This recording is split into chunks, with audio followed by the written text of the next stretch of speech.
സ്റ്റീഫൻ നെടുമ്പള്ളി, ലൂസിഫർ. വാടാ.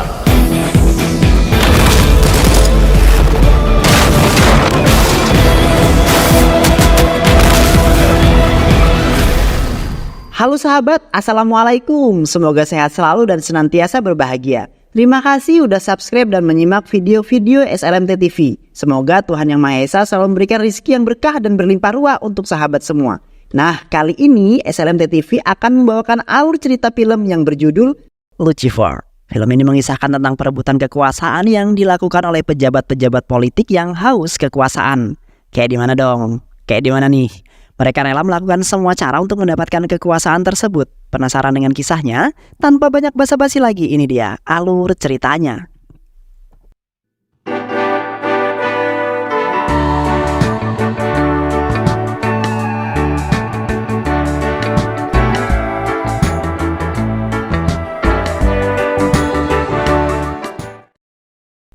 Di awal film, seorang petugas Interpol sedang mengamati laporan mengenai Quraisy Ram, seorang yang terlibat dalam perdagangan emas lintas benua. Interpol mencurigai jika Nexus berlian emas bekerja sama dengan Panglima Perang Afrika. Di sana juga terlihat gambar belakang seseorang yang diambil di Istanbul pada 7 April 2026. Petugas yang menyadari sesuatu lalu menghubungi rekannya yang berkata, "Tandai orang ini, dia adalah Quraisy Abram." Sementara itu, di Kerala, Ketua Menteri bernama P.K. Ramdas atau biasa yang disebut dengan PKR telah menghembuskan nafas yang terakhir kalinya. PKR adalah ketua dari partai yang berkuasa yaitu Partai IUF, Partai Persatuan India. PKR meninggal setelah dirawat di rumah sakit milik anak rival oposisi yang bernama Medail Rajan. Medail Rajan adalah ketua Partai RPI, partai oposisi yang selalu berkonflik dengan Partai IUF. Sekretaris Partai IUF sekaligus pejabat para menteri yang bernama Mahesa Farma mengambil momen kematian PKR untuk menghancurkan Partai RPI. Dia mengirimkan Mohan, aktivis partainya, untuk menggelar aksi demo dan menghasut masyarakat jika PKR pasti tewas karena dibunuh Medail. Di tengah kericuhan tersebut, seorang pria bernama Govardan yang mengaku sebagai pencari kebenaran mengutuk aksi ricu yang dilakukan oleh simpatisan PK Ramadan. Govardan berkata jika P.K. Ramadan adalah boneka yang menjadi kacung dari sindikat keuangan yang mengontrol sistem politik India. Oleh karena itulah Partai IUF memiliki uang 2 kali lipat yang berasal dari kas negara. Tak hanya sampai di situ, Govardan juga mengatakan dan memberikan masyarakat daftar orang yang penting yang akan menjadi kandidat kuat pengganti P.K. Ramadan. Orang-orang itu adalah pria Darsini Ramdas alias Pria, Bimal Nair alias Bobby, suami kedua pria, Jatin Ramdas, lalu Mahesa Farma, juru bicara P.K. Ramdan. Yang terakhir adalah Stephen Nendupali. Dalam siaran live Facebooknya, Govardan juga menjelaskan semua hal mengenai orang-orang penting itu. Pria Darsini Ramdas alias Pria adalah anak pertama dari P.K. Ramdan. Dia memiliki putri bernama Janvi dari pernikahan dengan Jaya Depan. Namun, Jaya Depan meninggal 7 tahun yang lalu karena kecelakaan di Dubai. Oleh karena itulah pria lalu menikah dengan si Bobby, suami keduanya. 1 tahun setelah kematian Jaya Depan, yang berikutnya adalah Bimal Nair alias Bobby. Bobby adalah suami kedua dari pria yang juga dikenal sebagai penipu real estate dan hawala, juga kejahatan-kejahatan lain yang dilakukannya. Yang ketiga adalah Jatim Ramdas, anak terakhir dari P.K. Ramdas. Lalu yang keempat adalah Mahesa Farma, juru bicara P.K. Ramdas, sekaligus sekretaris Partai IUF. Dia adalah penghubung antara Partai IUF dengan partai-partai lainnya karena dia memiliki kepintaran dalam melobi. Govardan menjelaskan jika Farma adalah calon yang paling mungkin menjadi pengganti P.K. Ramadan karena kepopulerannya. Dan yang terakhir adalah Stephen Nandupali, orang yang sangat dekat dengan P.K. Ramdas dan tidak diketahui asal-usulnya. Tapi P.K. Ramdas sudah menganggap Stephen sebagai anaknya sendiri.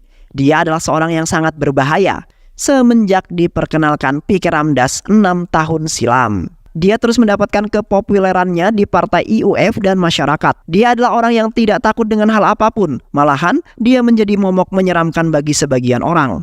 P.K. Ramdas selalu membawanya kemanapun dia pergi. Setiap ada pertemuan dan konferensi, Stephen pasti ada di sisinya. Malahan, P.K. Ramdas rela mengosongkan kursi Nedung Pali yang sudah dimenangkan selama 35 tahun berturut-turut hanya untuk Stephen Nendupali. Govardan bingung mengapa P.K. Ramdan melakukan itu semua hanya untuk Stephen yang tidak diketahui asal-usulnya. Padahal, sepengetahuan Govardan, Stephen adalah mantan kuli bangunan kontrak di Irak dan Afghanistan. Dia juga melakukan penyelundupan emas di Dubai ke Kerala. Semua informasi itu Govardan dapatkan dari dark web yang berhasil diakses. Govardan menambahkan kepada seluruh penontonnya, jika Pharma adalah kandidat terkuat, maka Stephen adalah kandidat misterius yang tak diketahui keberadaannya. Dia bisa saja mengancam kepopuleran Pharma dan berhasil mengalahkannya. Stephen adalah orang yang berbahaya dan sangat misterius. Dia adalah orang yang mirip sekali dengan Lucifer, ujar Govardan yang mengakhiri live streamingnya. Keesokan harinya, Bobby menemui temannya Abdul yang ada di Dubai. Dia menceritakan kepada Abdul jika P.K. Ramdas sempat mengultimatumnya 1 bulan yang lalu. PKR memintaku untuk menghentikan penjualan narkoboiku, tapi untungnya dia telah mati saat ini. Bobby ingin mendanai partai UUF dengan orang narkobai yang lebih banyak dari uang Manapatil Candi yang hanya mendanai operasi politiknya saja. Oleh karena itulah Bobby datang kemari untuk meminta bantuan Abdul agar membantunya bekerja sama dengan raja obat-obatan bernama Vidor. Bobby sangat yakin dengan bantuan Vidor, partainya pasti bisa kembali menang dan saat itu bisnis Vidor akan dapat berkembang. Jika partainya menang, maka dia akan mengisi posisi-posisi tinggi seperti ketua polisi, hakim, BNN, bea cukai dan sebagainya dengan orang partainya sendiri. Sehingga tidak ada lagi yang bisa menghalangi bisnis Vidor dan ini adalah penawaran yang sangat menguntungkan. Abdul setuju dengan penawaran tersebut, tapi dia akan menghubungkan Bobby dengan Vidor dengan satu syarat, yaitu Bobby harus bisa membuat pabrik kayu milik Abdul yang telah disegel 8 tahun lamanya berubah menjadi pabrik obat-obatan. Dia ingin pabrik itu bisa kembali beroperasi sehingga Abdul bisa kembali menanam ganja dan memproduksi berbagai obat-obatan terlarang lainnya. Setelah mendengar syarat itu, Bobby pun menyetujuinya. Abdul lalu menghubungkan Bobby dengan Vidor. Di sana, Bobby mulai membuat kesepakatan dengan Vidor. Dia meminta agar Vidor memberikannya uang sebanyak 250 crore setiap bulannya. Dan sebagai imbalannya, dia menjamin jika distribusi obat-obatan Vidor akan aman di Kerala. Apalagi setelah partainya menang pemilihan nanti. Tapi Bobby meminta untuk dibayar 4 bulan di muka dan harus dibayarkan dengan uang cash dalam waktu dekat ini. Setelah berpikir cukup lama, Vidor pun setuju. Bobby lalu bekerja sama dengan Sanjeev, pemilik perusahaan NPTV. Dikegajui, NPTV memiliki hutang yang sangat banyak. Bobby lalu memanfaatkan Sanjeev dengan mendanai NPTV. Tapi sebagai balasannya, NPTV harus menyiarkan berita apapun yang diperintahkan oleh Bobby. Di saat yang bersamaan, Stephen masih sedih atas kematian P.K. Ramdas. Bapak pendeta meminta Stephen untuk hadir di ritual terakhir PKR. Tapi Stephen ragu karena pria, anak sulung PKR, tidak menyukai dirinya. Namun pada akhirnya dia bertekad untuk datang bersama ajudan pribadinya yang bernama Alusi. Sebelum sampai ke sana, Stephen singgah sebentar ke asrama yang dibangun oleh PKR. Asrama itu adalah asrama khusus untuk menampung anak yatim dan ibu-ibu hamil miskin yang ditinggal oleh suami dan keluarganya. Di sisi lain, pria yang mengetahui jika Jatin berhalangan hadir meminta Pharma untuk mencegah kedatangan Stephen. Pharma lalu menyuruh komisaris Mail Fahanam untuk melakukannya. Komisaris lalu memberhentikan mobil Stephen yang sebentar lagi tiba di sana. Komisaris berkata jika mobil tidak boleh melewati jalan itu. Mendengar hal itu tak membuat Stephen kehilangan akal. Dia lalu turun dan berkata, jika mobil tidak dibolehkan melewati jalan ini, maka aku akan jalan kaki saja. Komisaris yang mendengar hal tersebut diam dan tak bisa berkutik. Sesampainya di sana, Stephen langsung menghampiri jenazah PKR. Dia kembali mengenang masa kecilnya saat bersama PKR dan setelah itu, proses kremasi pun akhirnya dilakukan oleh pria. Di malam harinya, Bobby yang baru saja sampai ke rumahnya langsung dimarahi oleh pria. Pria bertanya dari mana saja Bobby selama ini. Bobby juga tidak hadir saat upacara pemakaman ayahnya. Bobby meminta pria untuk tetap tenang. Dia pergi dari sana bukan tanpa alasan. Bobby lalu meminta pria untuk mengumpulkan semua menteri yang berasal dari partai IUF. Tapi sebelum bertemu dengan mereka, Bobby ingin menemui Janvi terlebih dahulu. Pria sama sekali tidak curiga dengan permintaan tersebut. Bobby lalu bertemu dengan Janvi dan memberikannya Kirmanala, sebuah obat-obatan jenis baru tanpa sepengetahuan pria. Tak lama kemudian pertemuan pun digelar. Bobby mengatakan kepada semuanya jika dia akan mendanai segala kebutuhan partai 3 kali lipat. Tapi sebelum itu, dia meminta semua orang yang menjabat sekarang untuk mundur dari kursi jabatannya. Dia juga mengusulkan agar Janvi lah yang maju menjadi ketua partai di kesempatan yang lainnya. Mendengar hal tersebut, seorang menteri bernama Penambaran kesal karena Bobby dengan seenaknya membuat sebuah keputusan. Vena lalu menyarankan kepada Bobby untuk berdamai terlebih dahulu dengan Stephen, karena Manapatil Candi adalah sekutunya Stephen. Baru kemudian Bobby menceritakan maksud niatannya kepada Manapatil Candi. Baru setelah itu, Verma akan berusaha untuk meyakinkan Mahal Patil Candi untuk berpindah mendukung Bobby. Tak lama kemudian, Stephen pun datang memenuhi panggilan tersebut. Dia keberatan dengan usulan Bobby yang ingin mendanai partai dari hasil obat-obatannya. Stephen juga mengancam Bobby untuk segera menutup usahanya tersebut. Jika Bobby tetap bersikeras, maka Stephen menjamin kekalahan Bobby. Bobby yang kesal karena dihina, lalu memerintahkan Sanjeev untuk bersiap karena mereka akan menghancurkan Stephen. Sanjeev tidak tahu bagaimana cara menghancurkan Stephen. Tapi Bobby menambahkan jika dia akan menyuruh seseorang untuk mengorek informasi mengenai Stephen dari Govardhan. Govardhan tidak banyak mengatakan sesuatu, tapi dia mengklaim jika Manapatil Candi didukung oleh Quraish Abram, sebuah jaringan yang mengendalikan perdagangan berlian di seluruh dunia. Tak lama kemudian, Govardhan mengajak reporter itu ke rumahnya untuk mengambil sebuah file yang mungkin akan berguna. Di sana, reporter itu melihat foto keluarganya Govardhan. Ternyata Govardhan ditinggal oleh istri dan anaknya karena dia adalah mencari kebenaran. Setelah berbincang cukup lama, Govardhan lalu menunjukkan sebuah file yang berjudul Govardhan X-File. File itu adalah file yang berisi tentang potongan-potongan informasi kejahatan yang dilakukan oleh Bobby. Reporter yang mendengarnya lalu merekam pembicaraan itu dan mengirimkannya kepada Sanjeev. Reporter yakin jika mereka menyiarkan berita ini, maka pamor TV mereka akan kembali naik. Tapi Sanjeev justru mengirimkan rekaman tersebut yang membuat Govardhan akhirnya ditangkap oleh Murugan dan aktivis partai lainnya, lalu dijebloskan ke dalam rumah sakit jiwa. Sementara itu, Bobby lalu mengirimkan sesuatu untuk pergi ke pabrik kayu milik Abdul yang akan dijadikan sebuah obat-obatan. Tak lama, salah satu pria lalu menemui Stephen dan memberikannya sebuah kode isyarat. Ikutlah denganku, Pak. Ada suatu hal yang harus aku tunjukkan kepadamu. Di saat Stephen hendak pergi ke sana, Aloshi, ajudan pribadinya, juga ingin ke sana. Namun Stephen tetap meminta Aloshi untuk stay di asrama tersebut.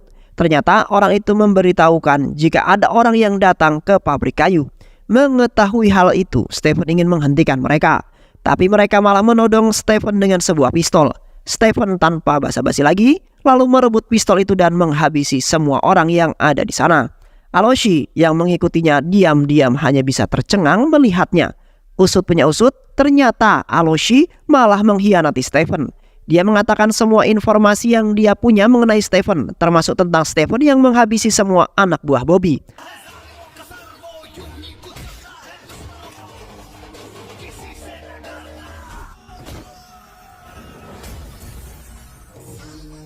Bobby yang mendengar hal tersebut lalu menemukan ide. Dia ingin agar Stephen bisa dipenjara. Alhasil dia pun menyuruh komisaris mengusut tuntas kasus itu dan menjebloskan Stephen ke dalam penjara. Sesampainya di sana, polisi tidak menemukan satu barang bukti yang bisa menjerat Stephen. Ternyata semua karyawan yang ada di sana memihak kepada Stephen dan langsung membersihkan kekacauan yang terjadi. Sementara itu, Verma kini menemui Bobby. Dia berkata, jika Bobby ingin mengalahkan Stephen, maka Bobby harus mencari tahu kelemahannya. Verma lalu menyarankan Bobby untuk mengorek informasi dari pria. Singkat cerita, Bobby berhasil menemukan diari Stephen. Dari buku itu, Bobby mendapati fakta jika pria sangat membenci Stephen. Hal itu dikarenakan ayahnya selalu menyayangi Stephen dan kehadiran Stephen di rumah itu adalah penyebab keretakan keluarga itu terjadi. 1 tahun sudah Stephen di rumah Pikier. Istri Pikier mulai curiga jika Stephen adalah jangan-jangan anak suaminya. Istri Pikier terus memikirkan hal tersebut, hingga pada akhirnya dia pun meninggal setelah melahirkan Jatin. Tak lama kemudian Pikier datang ke rumah sakit. Dan anehnya dia justru bertanya mengenai Stephen. Hal itu kemudian membuat pria kesal dan sejak saat itulah dia menuding jika Stephen yang menyebabkan ibunya meninggal. PGR yang mulai menyadari jika kehadiran Stephen di rumah itu bisa menimbulkan masalah, lalu mengirimnya ke asrama Archia yang dibangunnya. Suatu hari Aparma meminta izin meninggalkan asrama kepada Stephen. Stephen yang mengetahui hal itu mencoba untuk melarang Aparma. Namun Aparma masih saja ngotot yang akhirnya membuat Stephen mengalah dan memberikannya sejumlah uang untuk bertahan hidup. Aparma lalu diantar pulang oleh Aloshi. Ternyata semua itu adalah rencana Aloshi. Aloshi meminta Aparma untuk segera pergi dari asrama itu. Dia juga berjanji akan menikahinya jika Aparma menyelesaikan tugasnya. Aparma lalu dibawa ke NPT TV. Di sana dia berkata jika Stephen Nendupali telah memberkausnya dan melakukan tindakan-tindakan ilegal lainnya di asrama Acirya. Dia juga mengatakan jika anak yang baru saja dilahirkan itu adalah anaknya Stephen. Semua orang yang ada di asrama Acirya tentu saja geram. Mereka sama sekali tak menduga jika Aparma memfitnah penyelamat mereka. Karena ulah Aparma, masyarakat lalu berbondong-bondong datang menemui Stephen. Stephen akhirnya berhasil diamankan oleh komisaris. Di sisi lain, pria sedang memarahi Janvi karena menggunakan kartu kreditnya secara berlebihan.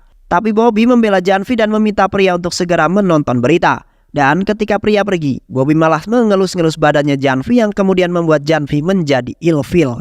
Di dalam penjara, Stephen dihubungi oleh seorang bernama Jayid, seorang pembunuh bayaran yang paling ditakuti se-Asia. Jayid berkata kepada Stephen apa yang harus dia lakukan untuk bisa membebaskan Stephen dari penjara. Tidak ada, ujar Stephen. Ternyata Stephen sengaja untuk masuk penjara untuk menunggu Jatin kembali ke India. Bahkan sipir penjara juga ingin menawarkan jika dia akan membebaskan Stephen kapanpun dia mau. Karena sipir sangat mengagumi Stephen. Dan benar saja, tak lama kemudian Jatin kembali ke India dan langsung disambut oleh para pendukungnya. Dia lalu kembali ke rumahnya dan bertemu dengan kakaknya pria. Jatin lalu berkata di mana Janvi keponakannya itu berada. Pria lalu berkata jika Janvi sekarang berada di asrama kampus agar fokus untuk melaksanakan ujian. Jatin lalu didandani seperti ayahnya. Dia lalu pergi ke podium untuk memberikan sebuah pidato. Terlihat pula Bobby dan Verma yang mengarahkan pidato tersebut. Di tengah jalan Jatin merasa tidak nyaman dan akhirnya berpidato dengan caranya sendiri. Pidatonya Jatin disambut bahagia oleh para pendukungnya. Bobby yang melihat hal itu yakin jika Jatin bisa memenangkan partai IUF dan bisa dijadikan sebagai sebuah boneka. Dan sekarang yang mereka butuhkan adalah uang. Jika Jatin ada di sini maka uangnya juga pasti akan segera hadir di sini juga, ujar Bobby. Tapi di sisi lain mobil yang membuat uang-uang Bobby disabotase oleh Zayid Masud dan teman-temannya.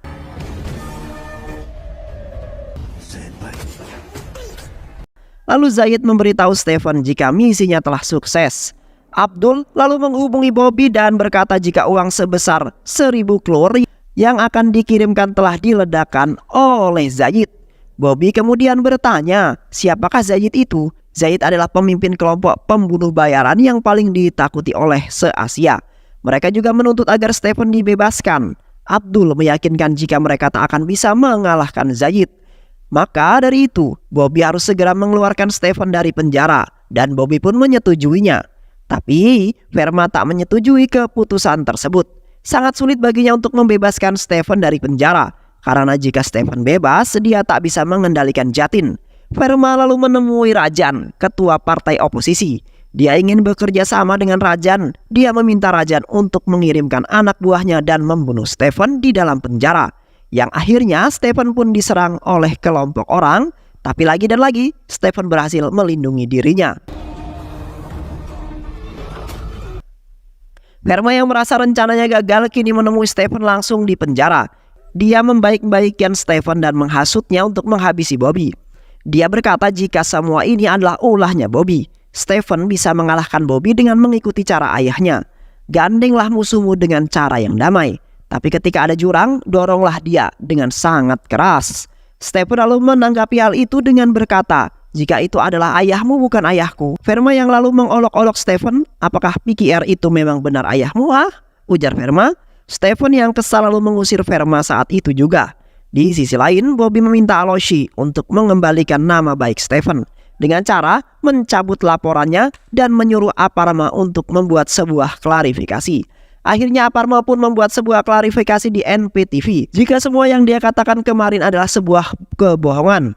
Dan dia terpaksa melakukannya karena diancam oleh seseorang. Atas klarifikasi itu, Stephen pun akhirnya dibebaskan dari penjara dengan sangat hormat. Di tempat lain, ternyata pria sedang menjenguk Janvi di rumah sakit. Dokter mengatakan jika Janvi overdosis sebuah obat-obatan. Berdasarkan analisis dokter, Janvi sudah mengonsumsi narkoba cukup lama. Pria yang mendengar hal tersebut tentu sangat kesal. Dia tak menyangka jika Janvi terjerumus ke dalam dunia tersebut. Janvi lalu berkata jika dia tidak terjerumus melainkan Bobby lah yang memberikannya. Dia juga selalu melecehkan Janvi saat Janvi nge-fly karena narkoboy. Pria yang mendengar hal tersebut langsung menangis dan memeluk Janvi. Pria lalu memarahi Bobby atas tindakannya itu. Dan Bobby juga mengakuinya. Bobby malah mengancam pria jika dia sampai mengekspos hal itu ke media, maka dia akan mengekspos rekaman Janvi yang tengah membeli narkoboy. Dengan itu, pria dan Bobby akan dipermalukan. Bobby juga menegaskan, jangan memaksanya untuk menghabisi pria dan Janvi, seperti yang dulu ia lakukan terhadap PKR dan Jaya Depan. Pria yang mendengar hal tersebut tentu sangat syok dan terkejut. Bukan itu saja, pria juga didatangi oleh Mayil Pahaman untuk bernegosiasi. Mayil memeras pria untuk melayaninya dengan imbalan dia tidak akan mengungkap kejadian Janvi ini ke media. Karena sudah sangat terpojok, pria akhirnya meminta bantuan Stephen. Dia ingat jika ayahnya dulu pernah berkata, jika suatu saat nanti pria terpojok maka datanglah menemui Stephen. Pria lalu menghubungi Stephen dan memintanya untuk bertemu. Sesampainya di sana, pria langsung nangis dan mencurahkan apa yang dialaminya. Stephen lalu berjanji jika dia akan membantu pria.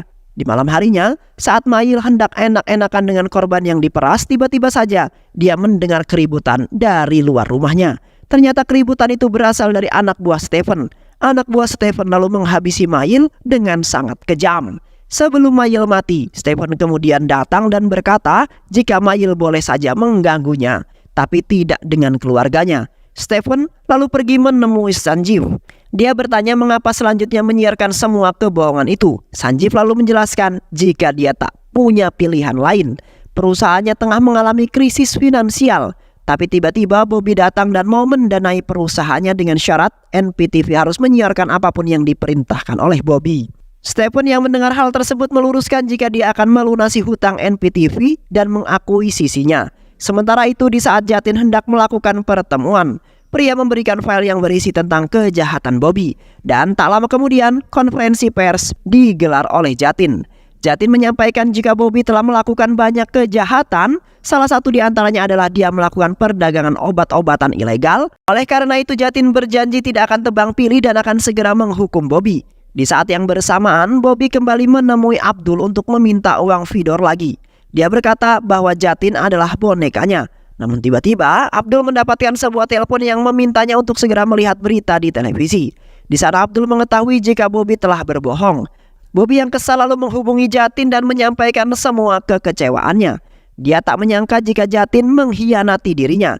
Padahal Bobby sudah membantu Jatin untuk duduk di kursi pimpinan. Jatin lalu menjelaskan jika kedatangannya ke India bukan karena Bobby, melainkan karena kesetiaannya kepada Stephen. Jatin lalu datang menemui Verma dan memberikan semua file kejahatan Bobby. Dia juga berkata bahwa di setiap kejahatan Bobby pasti ada Verma yang mendukungnya. Namun Jatin mengancam jika Verma tak ingin Jatin mengungkapkan itu semua, maka Verma harus menuruti semua perintahnya. Karena dia ingin memanfaatkan kepintaran Verma yang sudah berpengalaman dalam dunia perpolitikan. Dengan rasa ketakutan, Verma pun menyetujuinya. Jatin juga menambahkan jika Verma tak boleh menggunakan cara ayahnya lagi, yang menggandeng musuh dengan damai lalu mendorongnya ke dalam jurang. Verma terlihat bingung mengapa Jatin mengetahui teorinya. Jatin juga menambahkan jika dia mengetahui dari kakaknya yang bernama Stephen. Di malam hari, Stephen meminta Zayid untuk mengamankan Bobby yang ditahan Abdul. Zayid lalu pergi menyelamatkan Bobby dan menghabisi semua anak buahnya Abdul. Stephen pun datang ke sana dan menunggunya di bar. Bobby yang berhasil melepaskan diri langsung menghajar Abdul dan menusuknya hingga tewas. Bobby lalu berjalan keluar dari sana, tapi ternyata Vedo dan anak buahnya sudah menunggu kehadiran Bobby. Fedor lalu menodongkan pistolnya dan saat dia hendak menghabisi Bobby, tiba-tiba saja Zayid datang dan langsung menghabisi mereka semua. Bobby lalu dibawa ke hadapan Stephen. Stephen lalu menghubungi pria dan bertanya apa yang harus dia lakukan karena saat ini Bobby ada di hadapannya. Pria lalu berkata, bunuh saja dia. Yang akhirnya Stephen pun membunuh Bobby.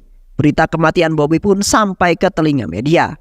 Media lalu menyiarkan jika Bobby tewas karena baku tembak dengan gembong narkoboy milik Fedor. Aloshi yang menyaksikannya terkejut. Dia lalu datang menemui Murugan dan mengajaknya bersatu mengusung Verma agar menjadi pemimpin mengalahkan Jatin. Dia juga menambahkan jika suatu saat nanti Verma mati, maka Muruganlah yang akan menggantikan posisinya. Tapi untuk melakukan itu semua mereka membutuhkan dana. Murugan lalu menghubungi orang yang bisa membantunya dan memberikan ponselnya kepada Aloshi. Aloshi yang mendengar suara Stephen langsung kaget dan tercengang. Usut punya usut, ternyata Stephen sudah mengetahui pengkhianatan Aloshi. Dia lalu memerintahkan Murugan untuk menghabisi orang Aloshi. Tak lama kemudian, Govardan pun dibebaskan dan dia dibawa ke asrama Acharya untuk dilindungi. Sesampainya di sana, dia langsung disambut oleh seorang anak yang memberikannya sebuah tas. Setelah dibuka, terlihat tas itu berisi uang dan sepucuk surat dari Stephen. Surat itu berbunyi, "Govardan yang terhormat, semua yang Anda katakan di live streaming Anda adalah benar. Saya memang berasal dari Kerala. Saya tidak takut dengan apapun. Justru orang yang malah takut kepada saya. Teruskan perjuanganmu untuk mencari sebuah kebenaran. Karena negara ini butuh orang-orang berani, jujur seperti dirimu. Setelah membaca surat ini, akan ada sebuah kejutan lain untukmu. Dan kejutan itu adalah istri dan anak Govardan ternyata ada di asrama Acharya itu." Stephen berhasil menyatukan mereka kembali, sedangkan Jatin berhasil menjadi ketua menteri menggantikan mendiang ayahnya. Di tempat lain, tepatnya di sebuah pelosok Rusia, Zayed dan anak buahnya tengah menunggu Stephen. Zayed lalu memberikan telepon masuk di HP-nya kepada Stephen. Ternyata telepon itu berasal dari pedagang emas Sang Hani yang bertanya siapakah dirinya yang berani menghentikan perdagangannya. Stephen lalu menjawab jika dirinya adalah Quraish Ram dan film pun selesai.